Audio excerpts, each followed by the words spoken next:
In the last video, we discussed tenses and its kinds. In that session, we already told you tenses are the basic concept of grammar and it should be important for every student. Today we will discuss the present indefinite tense. We use the simple present tense when an action is happening right now or when it happens regularly or unceasingly, which is why it's sometimes called present indefinite. जिन वाक्यों के अंत में बच्चों ता है, ती है, ते है आदि शब्द आते हैं, ऐसे वाक्यों को प्रेजेंट इंडेफिनिट टेंस के वाक्य कहते हैं. Depending on the person, the simple present tense is formed by using the root form or by adding s or es to the end. इस प्रकार के वाक्यों में वर्ब की फर्स्ट फॉर्म का प्रयोग करते हैं और केवल third person singular he, she, it और सिंगुलर नाउन में ही वर्ब की फर्स्ट फॉर्म के साथ एस या es जोड़ते हैं. एग्जाम्पल्स. मैं अपना पाठ याद करता हूँ. I learn my lesson. Number 2, तुम एक पत्र लिखते हो. You write a letter. Number 3, Sita एक मधुर गाना गाती है. Sita sings a sweet song. आसमान में सितारे चमकते हैं. The stars shine in the sky. Number 5, कुछ लड़के नदी में स्नान करते हैं.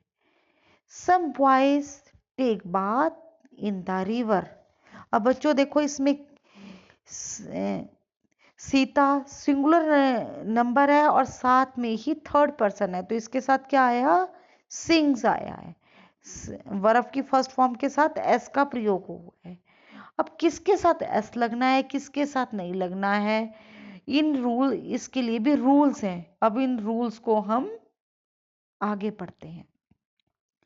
Affirmative sentence. Rule number 1, subject singular number और third person plus first form of verb plus s और es. किसी भी नाउन सब्जेक्ट को थर्ड पर्सन समझना चाहिए. और नोट, वर्ब की मेन फॉर्म या बेस फॉर्म या फर्स्ट फॉर्म सदैव प्लूरल होती है. उसे सिंगुलर बनाने के लिए एस या es जोड़ना पड़ता है. बच्चों जो फर्स्ट फॉर्म होती है वर्ब की वो क्या होती है, प्लूरल, बहुवचन होती है. Examples. He goes for a walk. Number 2, the teacher teaches in the class. Number 3, the sun rises in the east. Number 4, Mohan likes to study English. Number 5, my mother cooks the food. बच्चों single number एक ही व्यक्ति हो, जैसे teacher, the teacher, the sun, my mother एक ही है, तो इनके साथ भी वर्ब की फर्स्ट फॉर्म के साथ एस और es लगाया जाता है. Rule number 2, subject. अब कौन से सब्जेक्ट, प्लूरल नंबर्स, इनके साथ क्या आता है, वर्ब की फर्स्ट फॉर्म का ही प्रयोग होता है, बाकी object other words. Examples. Number 1, we bath in the river.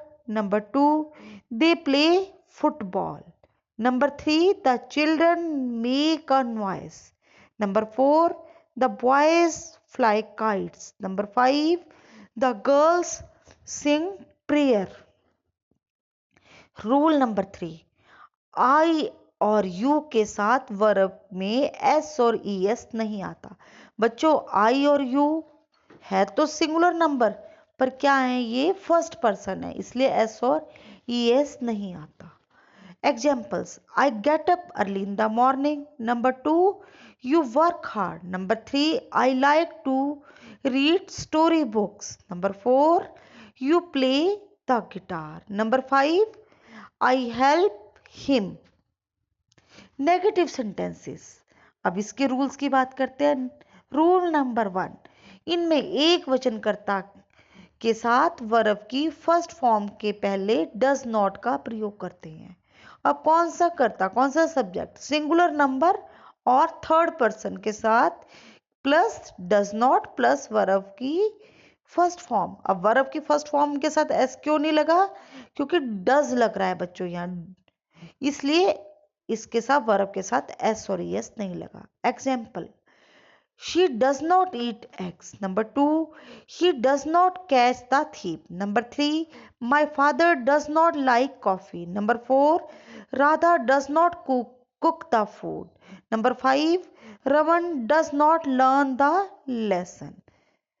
Rule number 2, बहुवचन नाउन कर्ता तथा आई, वी, यू और दे के साथ डू नॉट का प्रयोग होता है। अब कौन कौन से सब्जेक्ट, प्लूरल नंबर जितने भी हैं बच्चों, और आई, वी, यू, दे, वी और दे भी प्लूरल्स है, और आई और यू क्या है, फर्स्ट पर्सन है, इनके साथ क्या लगता है, plus do not plus verb की फर्स्ट फॉर्म।